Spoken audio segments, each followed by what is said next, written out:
Hey guys, happy Sunday. So it is time for another Cooking with Jamie on Sunday. And my cameraman isn't here today, so I'm trying to do it all myself. So that's why I have like a wall of ingredients in front of me. But I was trying to figure out what I wanted to make for you guys today, and the thought came to me last night. So I am a really huge coffee drinker. I drink it all throughout the day. And I love being able to have something a little bit sweet in it. I used to use like flavored and processed creamers, and I got away from using those a long time ago just because I didn't like all of the chemicals and stuff that was in it. So now I pretty much just use half and half. But every once in a while I want to do something a little bit different and have something kind of sweet. So I'm actually going to show you guys today how to make a cinnamon streusel creamer.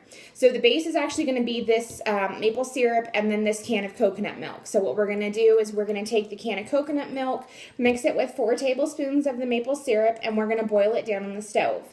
Then once that's done, we'll mix it with a tablespoon of the cinnamon, a cup and a half of the almond milk, and then a teaspoon of the vanilla and almond extract.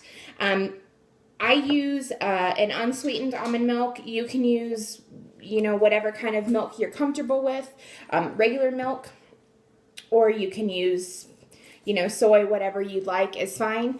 And then if you don't have maple syrup, you can use honey instead if you'd like, and it's still 4 tablespoons. So what we're going to do is I've got everything all measured out, so we'll go ahead and take it over to the stove and get started with it.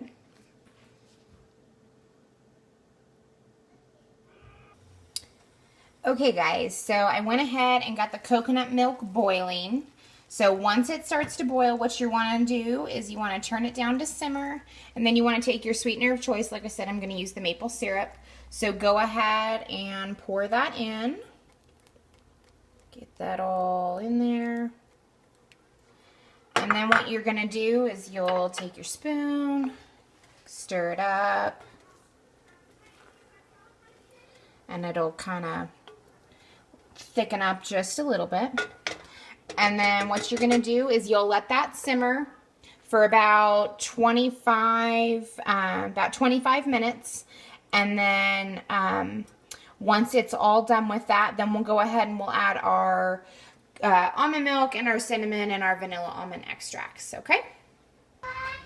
All right, guys, so everything is all done. So now it's time for us to add our almond milk.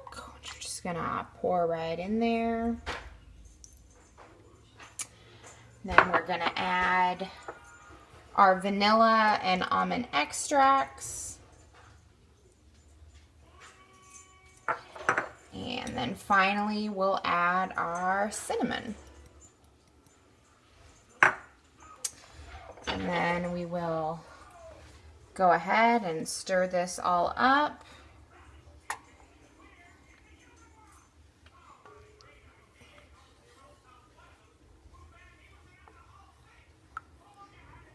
Smells amazing.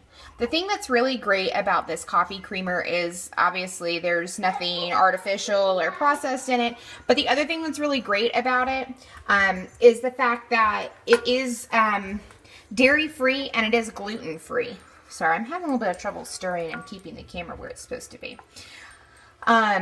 Because I used almond milk and coconut milk, that means there's no dairy in it, and then obviously there's no gluten in it either. But if you would rather use dairy milk, that's fine. It's all about a personal preference.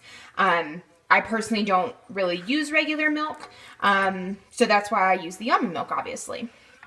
So got that pretty well stirred up. So what I'm going to do is I'm going to pour this into some mason jars to store that in the fridge. So give me just a second. Let's pour it out and let's see how much we ended up getting. All right, so we're all done. I got it all poured in. So we've got a little over 2 cups between both jars. And then all I did was I went ahead and poured it in and put the lid on, give it a nice little shake, just so that you can make sure that you get all the cinnamon and stuff mixed up. And then it's ready to go in the fridge. And this will keep for about 5 to 7 days. So, gauge that based on how much coffee you drink. So if you, don't think that you'll use it all in a week's time, then what I would do is I'd go ahead and reduce the recipe by half. But if you think you'll use it all, then go ahead. And then again, the other thing that's really great about this is you can customize it. So if you want to put peppermint in it instead of the almond and the vanilla and the cinnamon, you can do that. There's lots of really great recipes out there that you guys can try. So let me know what you thought. And if you have any questions or comments, of course, comment below. Have a great week, guys.